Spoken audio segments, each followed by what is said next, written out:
Hello everyone, कैसे हैं आप सभी। आई होप कि आप सब अच्छे होंगे। So welcome to high study. My name is Nidhi. तो आज मैं आपके लिए एक स्ट्रेटेजी लेके आई हूँ।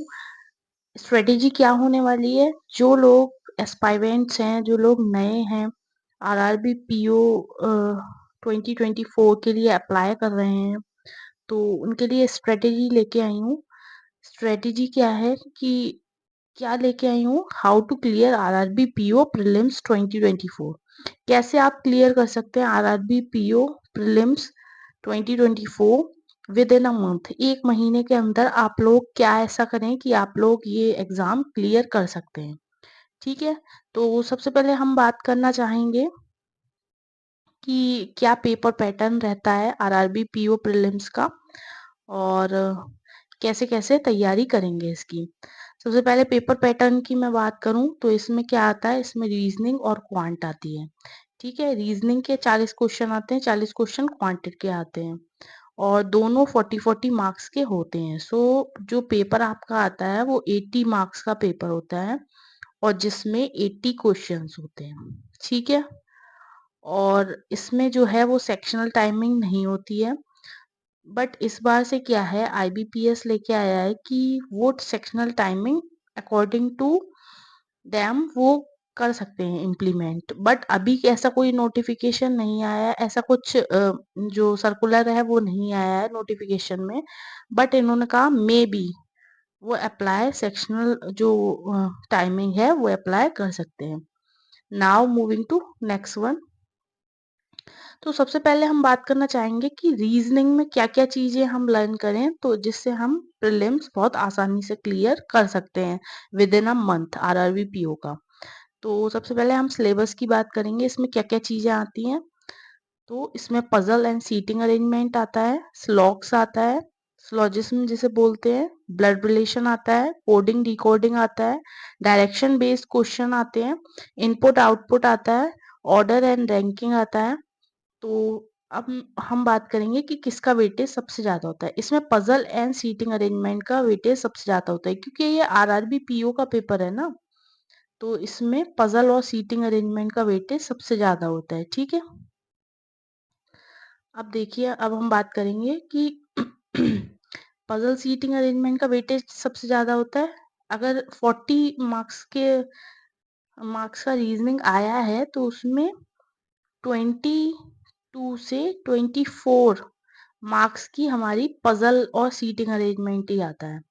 ठीक है, और रिमेनिंग वन से 60 मार्क्स जो हैं उसमें ये रिमेनिंग जो टॉपिक्स हैं वो आते हैं, जैसे कि स्लॉक्स हो गया, ब्लड रिलेशन का एक क्वेश्चन हो गया, जिसमें ब्लड रिलेशन का एक क्वेश्चन हो गया जो 3 मार्क्स का हो गया, 3 क्वेश्चन दे दिए, या कोडिंग डिकोडिंग हो गया 4 मार्क्स का हो गया, और स्लॉक्स हो गए हमारे 4 मार्क्स के। तो चार नहीं, आठ आठ तीन 11 12, या एक दो क्वेश्चन इसके हो गए।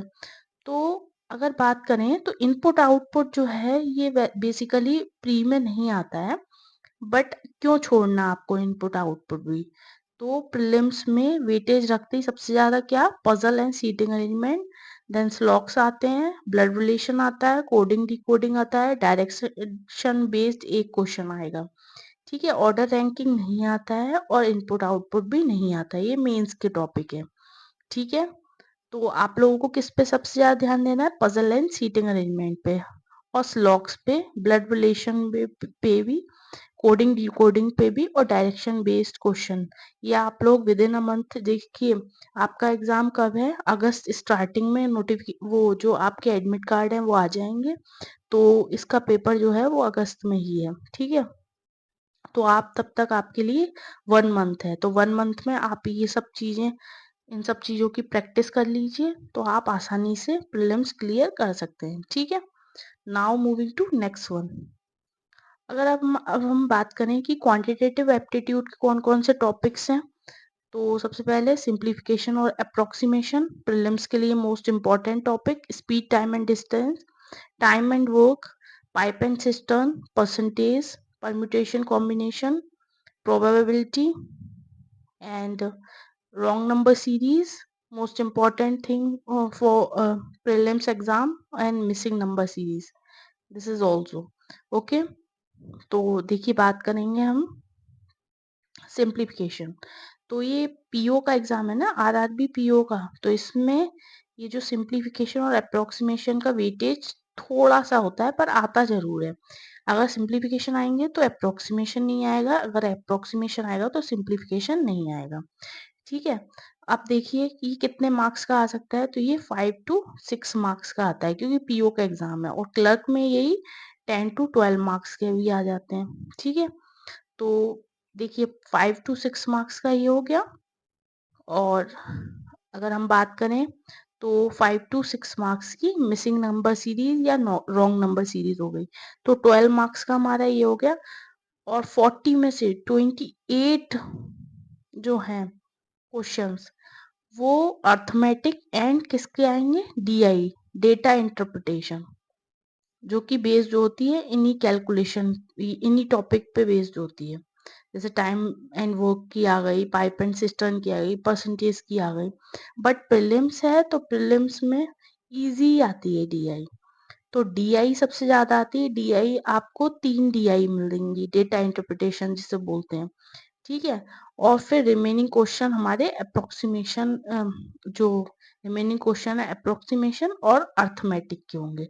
अर्थमेटिक किस पे बेस्ड होगा, ये जो मैंने आपको टॉपिक्स बताए हैं, जैसे स्पीड टाइम एंड डिस्टेंस का आ गया, टाइम एंड वर्क का आ गया, पाइप एंड सिस्टम का आ गया, परसेंटेज का आ गया, या परमुटेशन कॉम्बिनेशन के 2 क्वेश्चन आ गए, या प्रोबेबिलिटी का आ गया, तो इन पे बेस्ड हमारे जो है वो अर्थमेटिक आती है।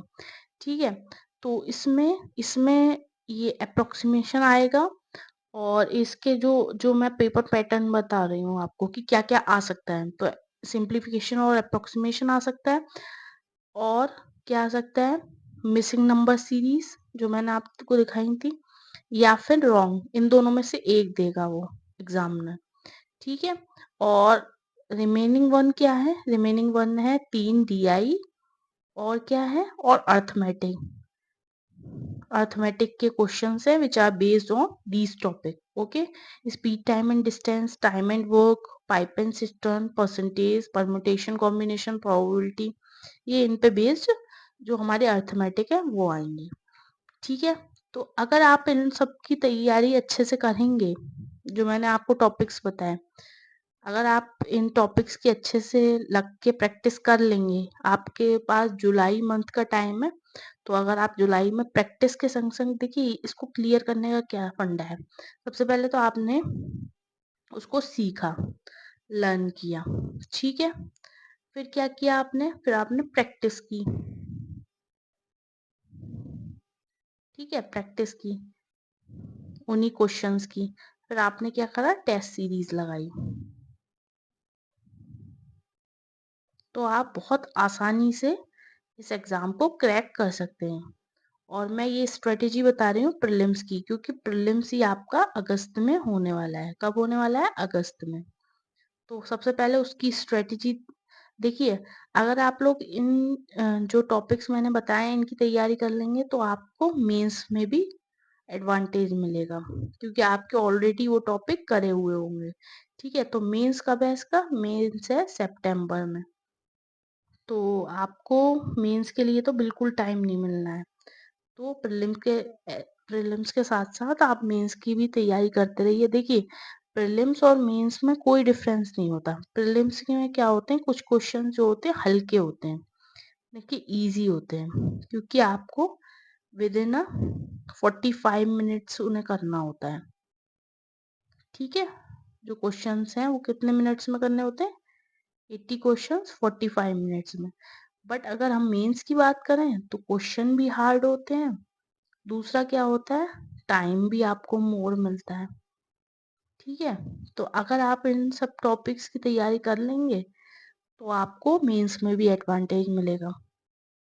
तो कैसी लगी आपको ये स्ट्रेटेजी, आई होप सो कि अच्छी लगी हो, और आपके लिए एक एडवांटेज साबित हो ये स्ट्रेटेजी, और आप भी विद इन अ मंथ जो आरआरबी हमारा पीओ जो आने वाला है उसको क्लियर कर सकें। So thank you so much, have a nice day.